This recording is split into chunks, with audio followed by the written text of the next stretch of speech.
Welcome to the Mission Advancement Podcast, where we talk about the importance of human connection, generosity, and leadership so that mission-minded leaders can be inspired to learn and grow. So today we are thrilled to have Donnita Travis joining me virtually from the wonderful city of Chicago.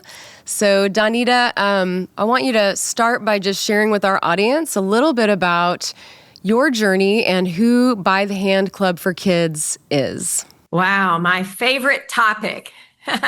Thank you. Thank you, Jennifer. So a little bit about me. When people ask me who I am, like at my core, who are you, Donnita Travis? I say I'm a businesswoman and an entrepreneur. My whole life, that's really all I've wanted to be. Even as a little girl, that's what I would play. I would play that I was a restaurant owner or something in my little mind that said entrepreneur and businesswoman. And so that's really who I am. And the way that played out is a little over 25 years ago, I was president of an advertising agency that my husband and I co-founded here in Chicago. Providentially, it happened to be located right next to one of the nation's, if not one of the world's largest housing projects called Cabrini Green.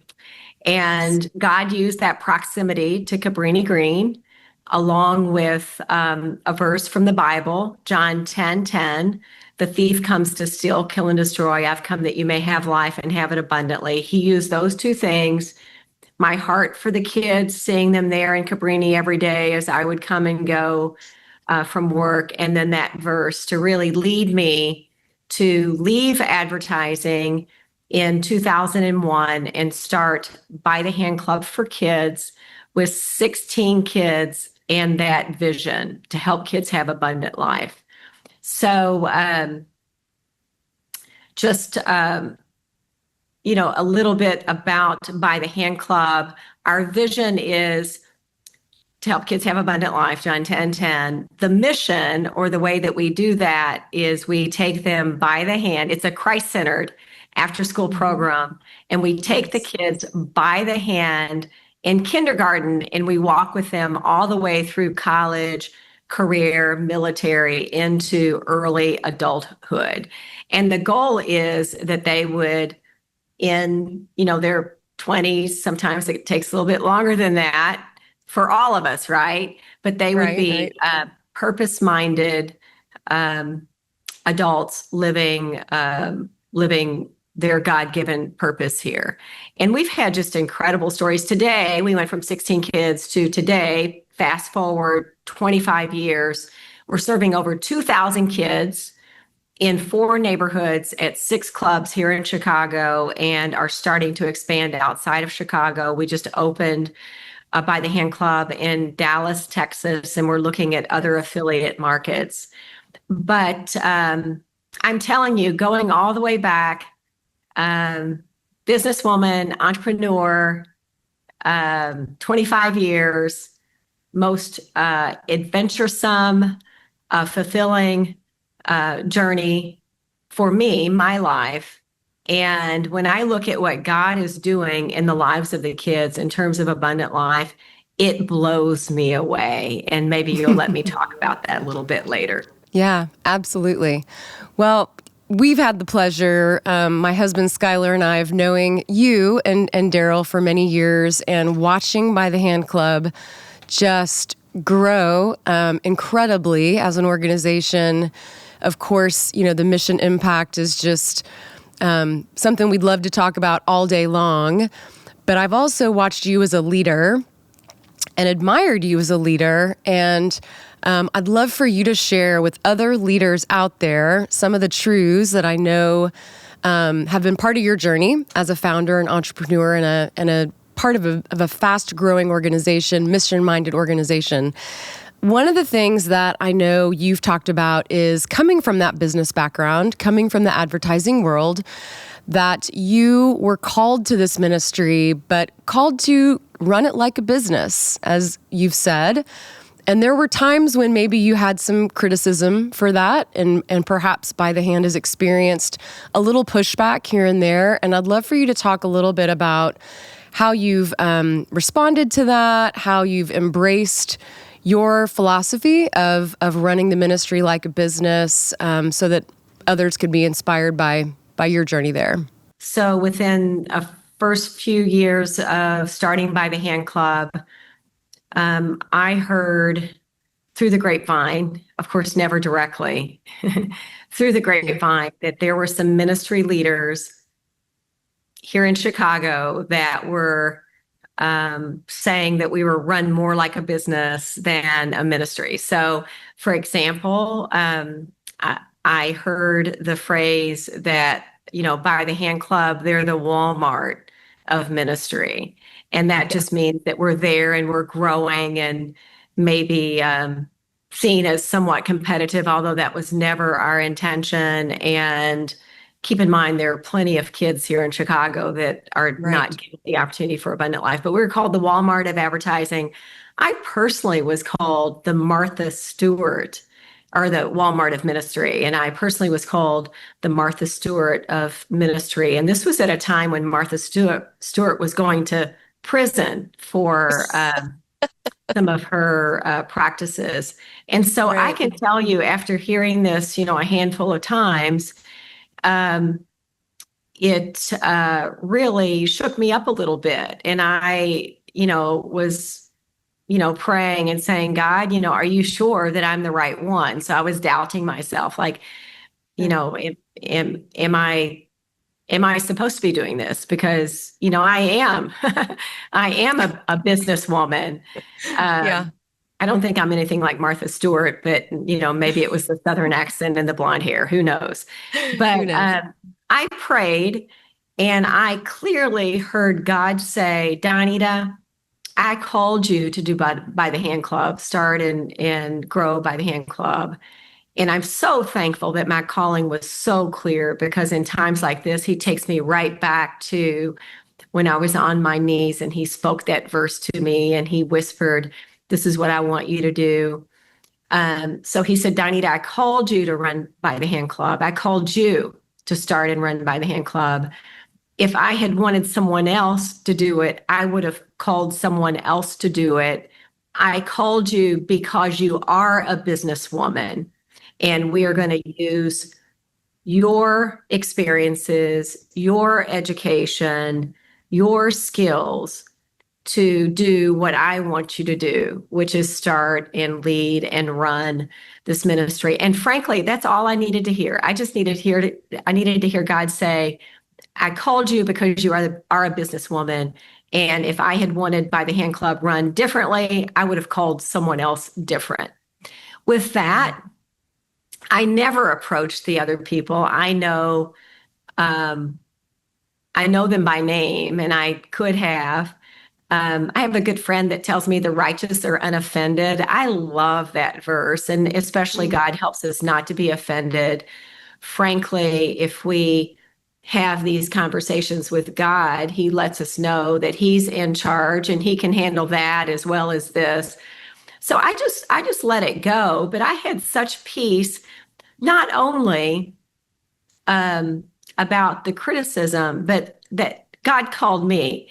And Jennifer, I can tell you something happened yesterday where someone was being very unkind toward me. And I won't go into any details, but I prayed about this morning, and God said, again, Donnita, I called you, and I called you for this reason. So don't you worry about it. So anyway, that was so beautiful. And what's neat is that should be beautiful for everyone, right? Yeah. Because I can do things as a businesswoman and entrepreneur, but I have people on our board of directors. I have people in our partners like you and Skylar and the team, and I have people on the By the Hand Club team, staff. They can do things that I can't do. And so what we really encourage everyone to know is that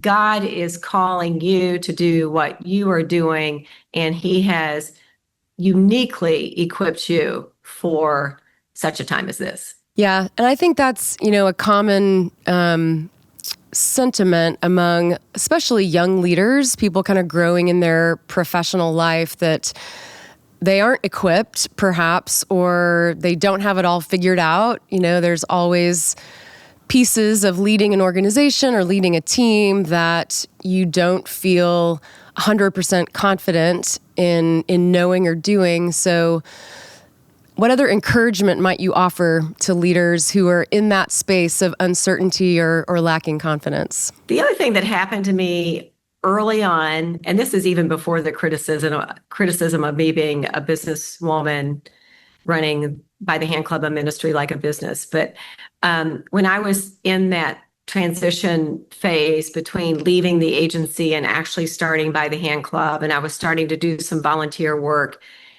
through my church there in Cabrini with kids. But trying to sort through all of this, I met a man who was leading a ministry there in Cabrini Green. His name's Donnita Travis. And actually joined him at his ministry for a morning devotion, and was just sharing with him, I think God has called me to do this, but Dana, why on earth? I mean, like, what am I doing? I don't have biological kids. I don't have any experience in ministry. I don't have any experience in youth development. I just believe God has called me. And Dana said, Donnita, I want to tell you that we need more Donnitas in ministry and even here in Cabrini Green. He said, I would encourage you to join us in the work because kids are dying and we need, all the help that we can get. And he said, also keep in mind, and this is the point I wanted to make, Dana said, God doesn't waste anyone's background. So when you talk about young leaders or really any age of leaders, if we ever feel insecure, we just need to remember that God doesn't waste anyone's background. He will take your background and he will use it for his purpose to accomplish what he plans to do.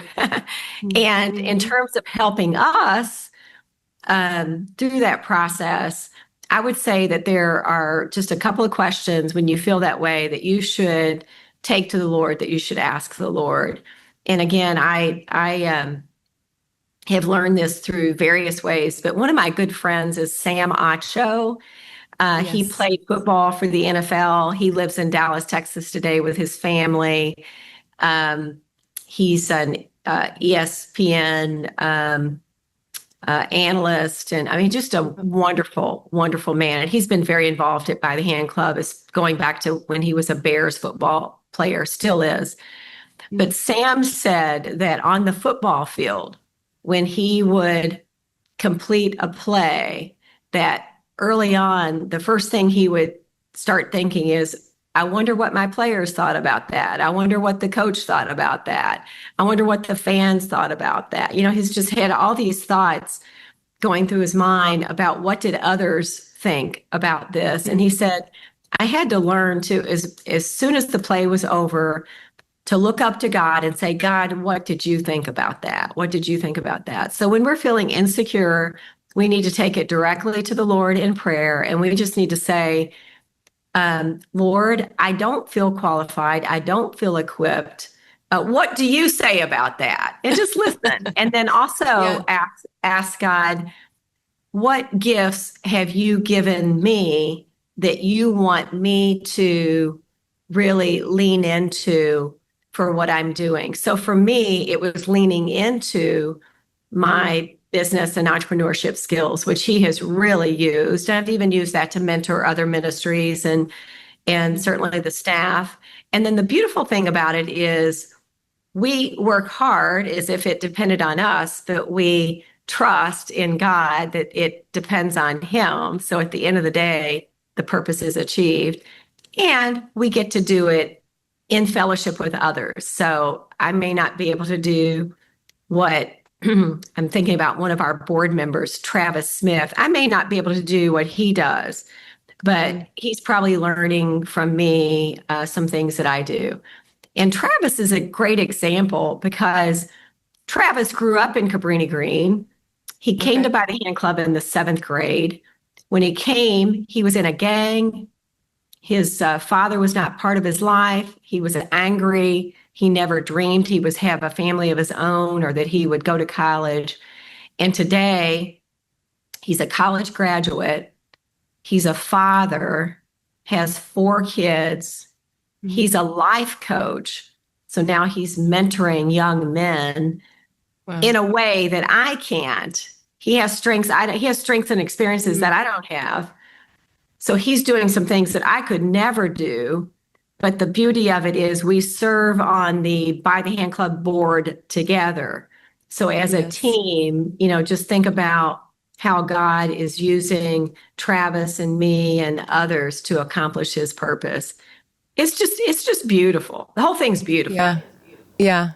Well, and what a great example of using a background. I mean, most kids growing up, right, in those environments probably never even think about how God can use that kind of, challenge and background to actually really pour into other people, later in life. So even challenges can become huge strengths. Absolutely. Some of our best strengths and learning experiences. Travis is a great example. I'm a great example. Travis is a great example. God doesn't waste anything. He doesn't waste background. Yeah. Well, let's talk about another one of your kind of principles I know that you follow at By the Hand Club, and that's innovation. And you've got some great stories of how over the last 25 years, you guys have embraced new programs and new things. I know some of those really cool stories. I'd love for you to maybe talk about Austin Harvest if that's a good one. But I'd also love for you to just kind of talk about how you've stayed true to the core of who By the Hand Club is, and yet been kind of open-handed to what new things might be in store that have come along, and how you've navigated that as a leader. So innovation, and I would say learning, in big picture learning, innovation specifically is so important, especially today, because you know what? The world is changing so quickly. I looked, 2 things I learned today. Number one, there's a global poll that is done that by Global Scan that says 80% of the people in the world feel like the world is changing more quickly than they can handle. It's just change is just absolutely almost unbearable today, and it's because of technology and media. Just disruptions in both a good and in a bad way. So change is inevitable, and human nature would tell us that staying the same, not changing, status quo, stability. Human nature would tell us that that's safe, but that's actually the most risky thing we can do when the world is changing around us. So how do you know what to change and what not to change, right? Mm-hmm. So again, real simple question, but not easy to execute. It's more difficult to execute. But the simple question is, will this change, will this innovation actually further the mission of By the Hand Club, or is it mission creep? So that's just a real simple question. And a good example of furthering the mission of By the Hand Club, innovation to further the mission of By the Hand Club, would be even a decade ago, we innovated in our reading. We're an after-school program, mind, body, soul. We move our kids ahead academically, really at an incredible rate. And we focus on reading because if you can't read, you can't succeed. If you can't read by 3rd grade, you're 4 times more likely to drop out of high school. So we focus on reading. And 10 years ago, really before I think any other after school programs were doing anything like this, and very few schools were, we started using education technology. And we implemented a program called Lexia for our grade school kids and Power Up for our middle school kids. And it's individualized, personalized learning, reading on the computer. So when kids sign on, it assesses where they are. and comprehension, fluency, and it creates a personalized reading program for that student to move them ahead. So every student's moving ahead. If you're 5 grades behind, it will move you ahead. If you're reading 3 grades ahead, which some of our students are, it will move them ahead. So everybody's moving forward and has lots of opportunities for kids to have agency so that they know how they're doing and can really take ownership of their progress. So that was 10 years ago, and it has really been just a wonderful tool that we continue to use today, and refine. But as I mentioned, I shouldn't say but, and as I mentioned, that innovation was core to our mission. It helped us better achieve the mission of helping kids mind move ahead with their reading. It was not mission creep at all. So it's just again, a simple way of saying, does this further our mission or not? And then you wanted me to talk about Austin Harvest. Austin Harvest is such a cool story. In 2020, June, just to remind everyone, the nation was put on pause. For us in Chicago, Illinois. It was March of 2020 because of a novel virus called coronavirus, COVID. March, everything came to a halt. And we all pivoted. That's when that word, I'm so sick of that word, but we all pivoted, right? About change. And within weeks, we had a virtual program, and we launched a massive home strategy, which included getting computers in the homes, getting homes connected to Wi-Fi, because our homes, under-resourced neighborhoods, didn't have that at the time, the digital divide, delivering groceries and essential goods to the homes, and then doing some really neat emotional care for our families. So we would have birthday parties out in the yard, and they would stand on the porch and we would celebrate them, just crazy, anything we could do to care for our kids. That was about 6 weeks. And then after about 6 weeks, we did start to offer some in-classroom care for our kids. But not all parents would send the kids. And there was also, social distancing, which made it hard to serve a lot of kids. Yeah. But during that time, in fact, it was right after the murder of George Floyd, there was a looting and rioting in Chicago, and our kids were just really distraught because they'd been out of school for 3 months. And then there's all this looting and rioting and being really frightened around George Floyd and what they had heard and seen on the news.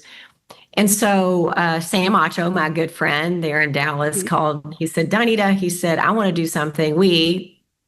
Some other athletes, and Sam, we want to do something to encourage the kids.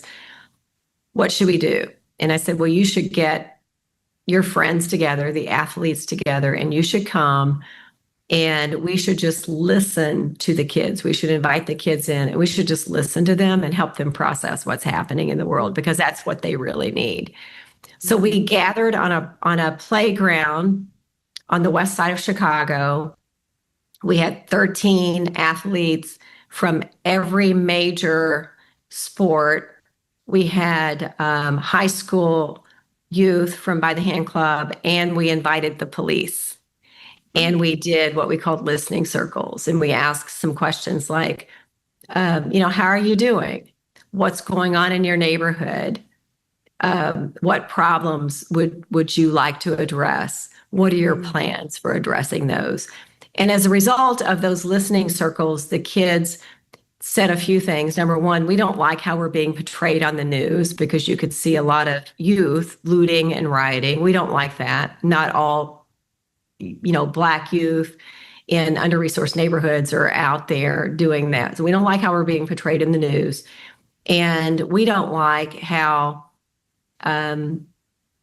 our neighborhoods really don't have what everyone should have, such as food, fresh food.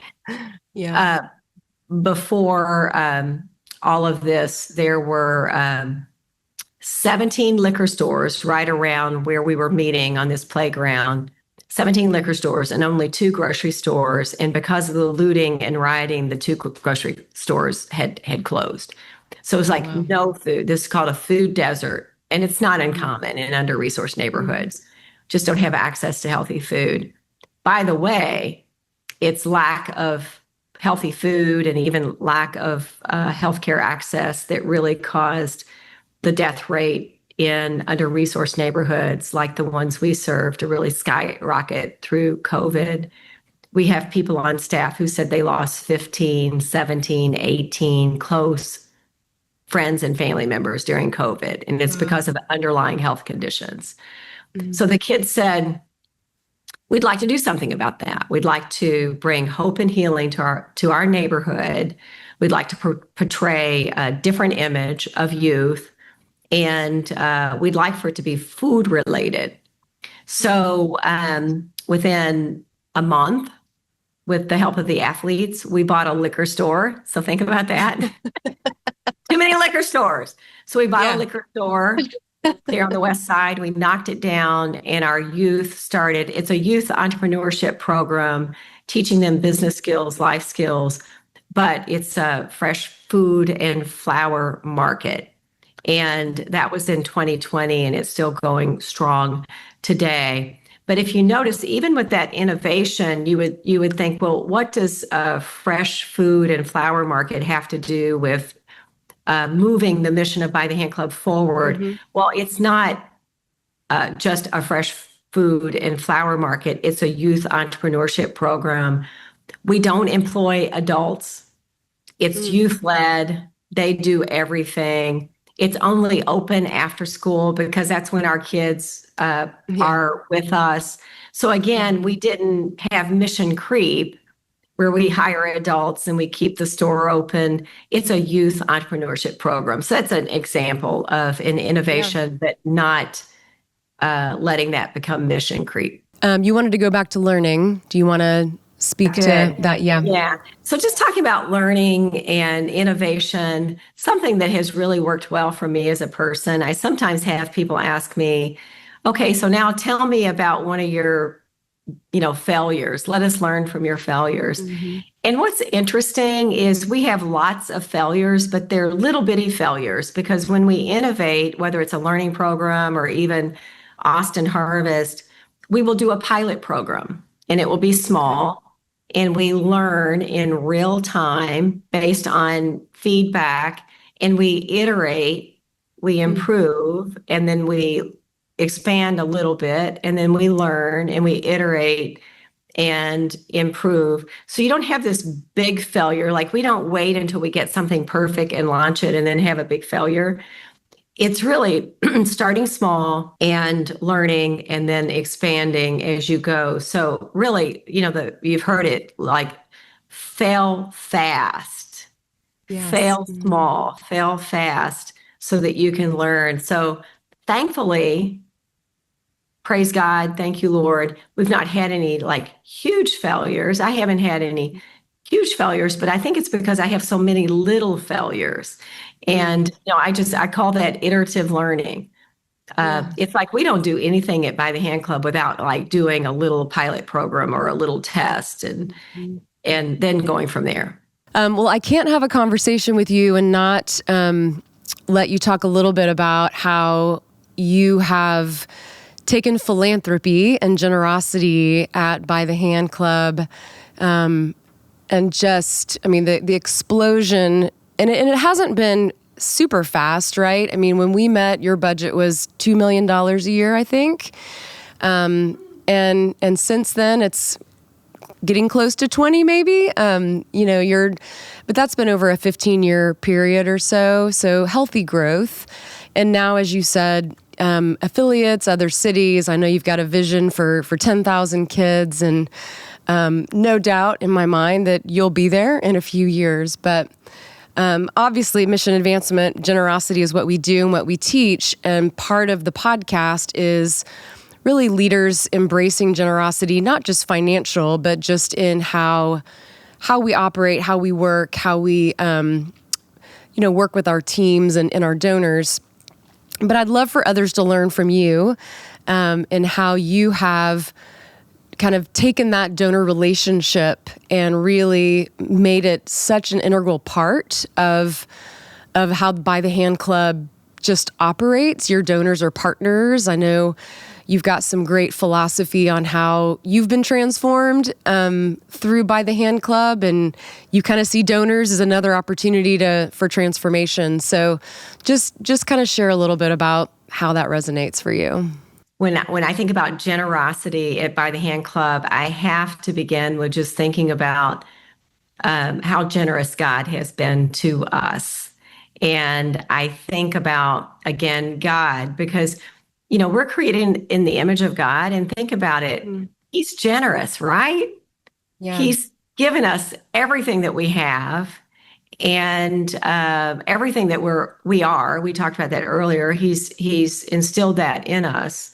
And so when I think about generosity, I have to think about him.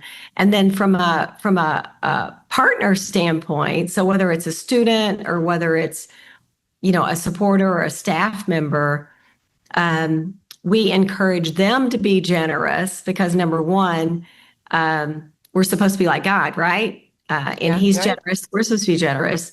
And then this crazy thing happens when we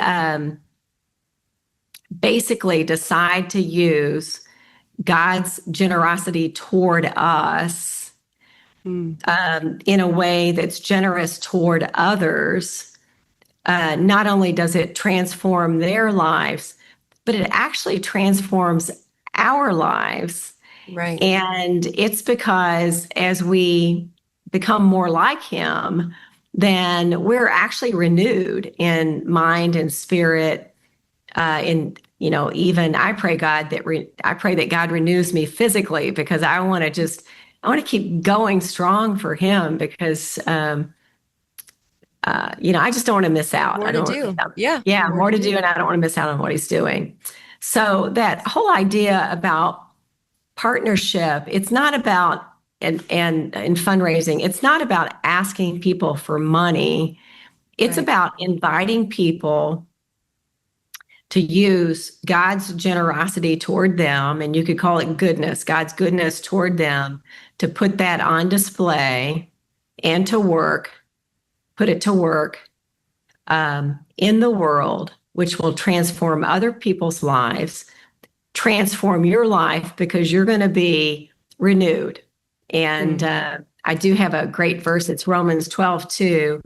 It says, "Do not conform to the pattern of this world, but be transformed by the renewing of your mind. Then you will be able to test and approve what God's will is, his good, pleasing, and perfect will." So as we bring all of that into alignment, we're renewed, we're transforming others, we're being transformed. But then here's the cool thing, we're glorifying God. I love that because I just learned like a year or so ago a really neat definition of what it means to glorify God. It's putting his goodness on display for others to see. And so it's really I'm going to use my goodness. It's going to bring out more goodness in others. And oh, by the way, it's going to glorify God. So you got this trifecta or this 1 + 1 = 3. It's so cool. It's so cool. Yeah. So at By the Hand Club in your affiliates and now even By the Hand Club USA, which is your overarching entity, right, as you expand, when you work with partners, and I know that you consider yourself kind of the chief fundraiser as the leader and always have been really integrated there. But when you have conversations with supporters, whether they're brand new or longtime supporters, what does that kind of a trusting relationship look like to you that allows people to put that goodness on display, and just talk a little bit about how that feels to you as a leader, because I know there's a lot of leaders out there that struggle with their role in fundraising, how they have those conversations with supporters. So just a couple of nuggets about how that's become an integral part of your role. Again, it's not about asking people for money. It's about inviting them to be a part of what God's doing. So it's always sharing with others, what God is doing at By the Hand Club, and saying if they would like to join that work. And it's no pressure. It's no big deal if it's not their thing. Yeah. I can't believe it, but yeah, it's not everyone. They have other important missions.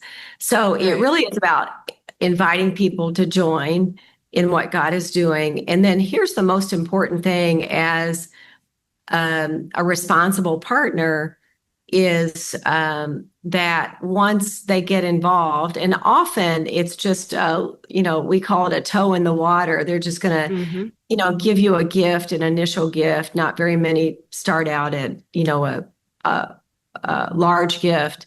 But whatever their gift is that we really help them see the impact of that gift and the difference that they're making, and engage them in that way. And that's the most important part of the process. And that's, as you show good stewardship, as you engage them in this transformative work, as they see the impact that they're making in terms of transforming other lives, as they see their own lives changing, sometimes dramatically, well, then it really does become a partnership, something that we're doing together, and very authentic. Again, it's not manipulative, and a lot of that too is even just getting to know them well enough and having the kind of relationship. And it really doesn't matter whether a believer or not a believer. Praying with them or praying for them. So if they're not a believer, I will still often ask, hey, you know me, I'm a praying woman. How can I pray for you? And then I seriously do. I will make a little note of it and I'll pray. And I'm meeting with a man tomorrow that I haven't seen for a few months. And he asked me to pray about a few things. And I'll be asking tomorrow, hey, I've been praying about these things. How are they going? Yeah. So, and I think as human beings that we do have to pray and ask God to give us a pure heart when it comes to these sorts of things, because we don't want to see people as just pocketbooks or dollar signs. We want to see them, number one, as created in the image of God. Number two, as human beings who have God-given desires and needs. And,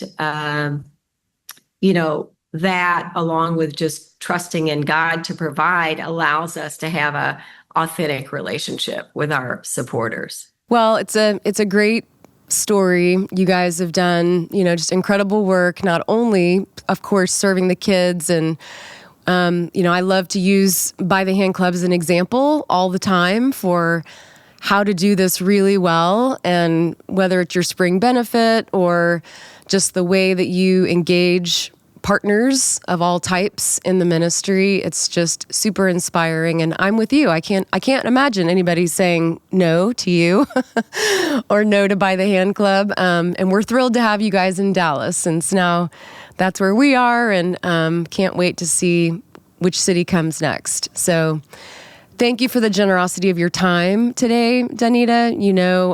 We love you guys and are so happy to be a partner for a long time, and just can't wait to see what's next. So Jennifer, I didn't get to talk much about impact, but if someone wants to learn about that, they can go to our website, bythehand.org, and see how God has really made the impossible possible. Yes. In the lives of our kids and in the ministry of By the Hand Club over the last 25 years. Yes, encourage everybody to visit the website, learn more about what the ministry is doing all across the country, and maybe they want to be a partner as well. So Thanks for your time, Donnita. Have a great one. Thanks for listening to the Mission Advancement Podcast. Make sure to like and subscribe on your favorite podcast app so you'll be notified of future episodes. You can also find out more info at missionadvancement.com or on social channels. Thanks again for listening.